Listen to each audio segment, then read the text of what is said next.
আর বেশি দিন নেই রথযাত্রার। আগামী রবিবার দিনই হলো রথযাত্রা। সুখ সম্পদ বাড়বে কয়েক গুণ। রথযাত্রা থেকে বিরাট উন্নতি হতে চলেছে 3টি রাশির। তাই আপনার কোন রাশি, আপনার কি উন্নতি হবে, সমস্ত কিছু বিস্তারিত জানতে হলে ভিডিওটি সম্পূর্ণ দেখতে থাকুন এবং আপনার রাশি কি অবশ্যই কমেন্ট বক্সে জানান। জ্যোতিষ মতে এই দিনটি কিন্তু অত্যন্ত শুভ বলে মনে করা হয়। জগন্নাথ দেবের কৃপায় লাভবান হবে 3 রাশির জাতক জাতিকারা। সব ক্ষেত্রে আসবে সাফল্য। জেনে নিন কোন কোন 3 রাশির জাতক জাতিকারা উপকৃত হবেন। রবিবার রথযাত্রা।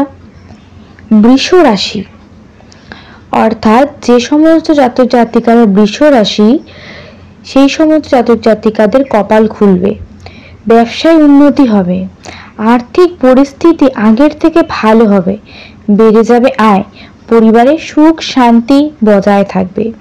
এরপর আসছি বৃশ্চিক রাশি। সাফল্য পাবেন বৃশ্চিক রাশির জাতকরা। চাকরিতে উন্নতি হবে, ব্যবসায়ীরা লাভবান হবেন, পড়ুয়াদের জন্য খুব ভালো সময়, দাম্পত্য জীবনও মধুর হবে। এবার আসি মিথুন রাশি। কপাল খুলবে মিথুন রাশির জাতকদের। সব কাজে সাফল্য আসবে, অর্থলাভ হবে, ব্যবসায়ীদের লাভের মুখ দেখবেন, কর্মক্ষেত্রে উন্নতি হবে।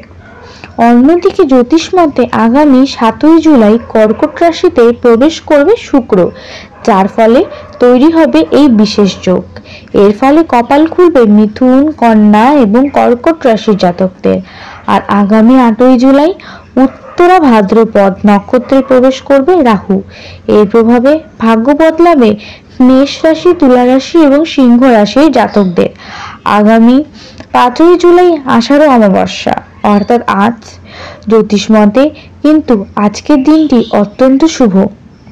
এই আষাঢ় মাসে অমাবস্যায় কপাল খুলবে মকর, কুম্ভ, মিথুন রাশি জাতকদের। জ্যোতিষ মতে আগামী 7ই জুলাই রাশি বদলাবে শুক্র। চন্দ্রের রাশিতে গোচর করতে চলেছে শুক্র, অর্থাৎ কর্কট রাশিতে প্রবেশ করবে শুক্র। এই প্রভাবে কপাল খুলবে মেষ, কর্কট এবং কন্যা রাশি জাতকদের। চলতি মাসে নবপঞ্চম যোগ তৈরি করতে চলেছে রাহু এবং শুক্র। তাই আপনাদের কোন কোন রাশি, তাই আর দেরি না করে অবশ্যই কমেন্ট বক্সে জানিয়ে দিন।